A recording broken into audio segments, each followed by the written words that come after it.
ఓం శ్రీ గురుభ్యో నమ. శ్రీ మహాగణాధిపతయ నమ. దేవప్రశ్న వీక్షకులు స్వాగతం. వృషభ రాశి. ఈ వృషభ రాశిలో కృత్తికా నక్షత్రం 2, 3, 4 పాదాలు, రోహిణి నక్షత్రం 4 పాదాలు, మృగశిర నక్షత్రం 1, 2 పాదాలు ఉంటాయి. మీ అందరికీ ఈ 2026 సంవత్సరం గురుగ్రహం రాశి మార్పు మూలంగా ఏ రకమైన ఫలితాలు వస్తాయి చూద్దాం. గత సంవత్సర కాలంగా గురుడు మీకు 2వ స్థానంలో సంచారం. సిద్ధిరీత్యా గురుడు 2వ స్థానంలో అనుకూల సంచారమే, కానీ వేధాస్థానంలో 10వ స్థానంలో శని ఉండడం మూలంగా గురుడు మీకు సంపూర్ణ ఫలితాలు మీకు ఇవ్వడంలో విఫలమయ్యాడు. ఈ సంవత్సరం గురుడు మీకు 3వ స్థానం 4వ స్థానం సంచారం. స్థితిరీత్యా 3వ స్థానంలో గురుగ్రహ సంచారం, 4లో గురుగ్రహ సంచారం అనుకూలం కాదు. 5వ స్థానంలో మాత్రమే సంచారం అనుకూలం. 2, 5, 7, 9లోనే అనుకూలం, 11లో కూడా. ఈ 3వ స్థానంలో గురుడు సంచారం మూలంగా ఇబ్బందులు తలెత్తాయి తీవ్రంగా.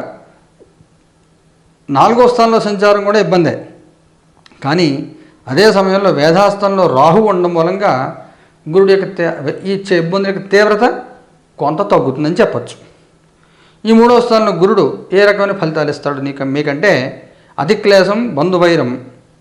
అంటే ఏం చేసినా కానీ కష్టాలు, చికాకులు, తిట్లు తప్ప ఎప్రిసియేషన్ అనేది ఉండదు, మెచ్చుకోలు ఉండదు.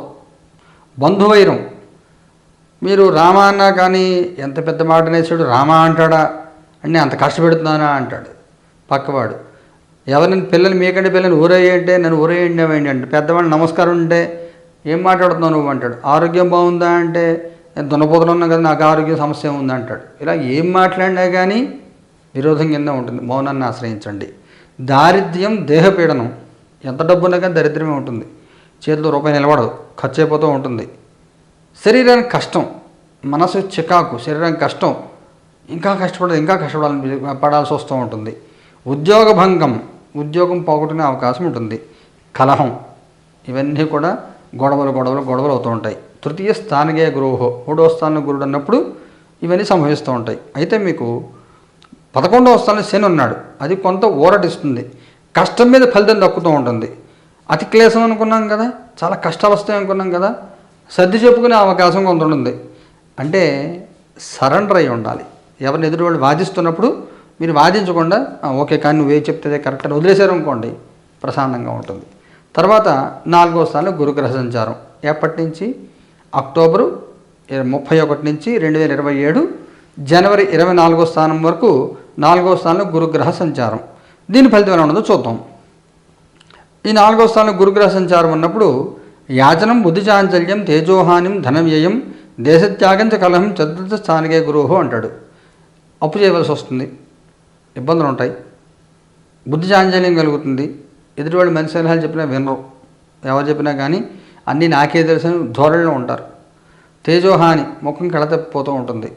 కాన్ఫిడెన్స్ లెవెల్స్ తగ్గిపోతాయి. ఏం చేయాలన్నా కానీ ఏం చేస్తున్నా భయం వెంటాడుతూ ఉంటుంది. ధన వ్యయం, డబ్బులు నీళ్ళలో ఖర్చు అయిపోతూ ఉంటాయి.